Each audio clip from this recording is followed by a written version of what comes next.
Kali ini kita akan bedah satu konsep yang luar biasa kuat dari Indonesia, yaitu gotong royong. Ini dia rahasia di balik kekompakan dan persatuan bangsa kita. Coba deh bayangin sejenak.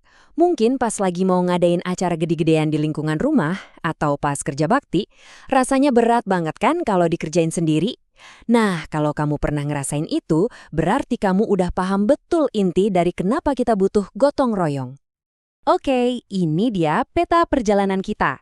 Kita bakal cari tahu apa itu gotong royong, kenapa ini penting banget, gimana cara prakteknya, lihat contoh-contohnya yang unik di seluruh Indonesia, dan akhirnya kita bakal ngerti kenapa gotong royong itu jadi jantungnya persatuan kita. Oke, kita mulai dari yang paling dasar dulu ya. Sebenarnya, apa sih gotong royong itu? Yuk kita gali bareng-bareng maknanya. Jadi gini, gotong royong itu bukan sekedar kerja tim biasa. Ini lebih dalam. Ini sebuah filosofi. Kuncinya ada di kata sukarela dan tanpa pamrih. Contohnya simpel aja, kayak bantu tetangga benerin pagar, atau yang lebih besar, satu kampung bareng-bareng nyiapin acara 17-an. Semuanya gerak untuk tujuan yang sama. Nah, kita udah tahu artinya. Terus, kenapa sih konsep ini jadi begitu penting buat masyarakat Indonesia? Apa dampaknya di kehidupan kita sehari-hari? Gotong royong ini bisa dibilang kekuatan supernya komunitas. Manfaat praktisnya jelas, kerjaan berat jadi enteng, dan pastinya lebih cepat selesai. Tapi, ada yang lebih penting dari itu. Gotong royong bisa menumbuhkan rasa persatuan, bikin hubungan kita makin akrab, dan jadi semacam vaksin anti permusuhan. Kuat banget kan? Dan yang perlu kita tahu, ini bukan hal baru. Gotong royong itu udah mendarah daging di budaya kita dari zaman dulu banget. Ini adalah nilai luhur, sebuah warisan asli yang terus hidup dari generasi ke generasi. Bahkan maknanya lebih dalam lagi, gotong royong itu ternyata juga salah satu bentuk bela negara loh. Sesuai dengan UUD 495, menjaga persatuan itu adalah bagian dari membela negara.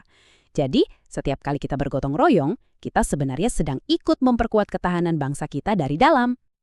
Oke. Teorinya keren banget, tapi gimana cara kita mempraktekannya? Nah, ternyata ada 3 elemen kunci yang bisa kita latih. Kolaborasi, peduli, dan berbagi. 3 hal ini adalah napasnya gotong royong. Pertama, berkolaborasi. Artinya kita kerja bareng secara positif. Kedua, peduli. Kita tanggap sama keadaan sekitar. Lihat ada teman atau tetangga butuh bantuan atau enggak. Dan yang ketiga, berbagi, yaitu rela memberi dan menerima untuk kebaikan bersama. Simple, tapi dampaknya luar biasa. Nah, yang bikin makin menarik, semangat gotong royong ini punya banyak wajah di seluruh penjuru Indonesia. Setiap daerah punya cara dan istilahnya sendiri yang unik. Coba kita lihat beberapa contohnya. Di Tanah Batakaro, ada yang namanya Marsia Dapari. Itu kerja di ladang secara bergiliran. Kalau di Jawa, mungkin kita familiar dengan sinoman pas ada hajatan. Atau sambatan, waktu bareng-bareng bangun rumah. Namanya boleh beda-beda, tapi semangatnya tetap sama, komunitas yang bersatu untuk saling bantu. Oke, kita udah lihat banyak contoh yang beragam. Terus, apa sih benang merah yang menyatukan semua ini? Jawabannya ada di dasar negara kita sendiri, yaitu Pancasila. Ini dia kuncinya. Setiap tindakan gotong royong itu adalah wujud nyata dari sila ketiga Pancasila. Ingat kan, sila ketiga itu bunyinya Persatuan Indonesia. Jadi, gotong royong bukan lagi sekedar tradisi, tapi sudah menjadi cerminan hidup dari salah satu pilar utama bangsa. Jadi, bisa kita bilang, gotong royong itu seperti benang-benang yang merajut Indonesia jadi satu. Setiap kali kita bekerja sama, kita sedang memperkuat tenunan persatuan yang membuat bangsa ini jadi solid dan kuat. Pada akhirnya, gotong royong itu lebih dari sekedar tradisi. Ini adalah cara hidup.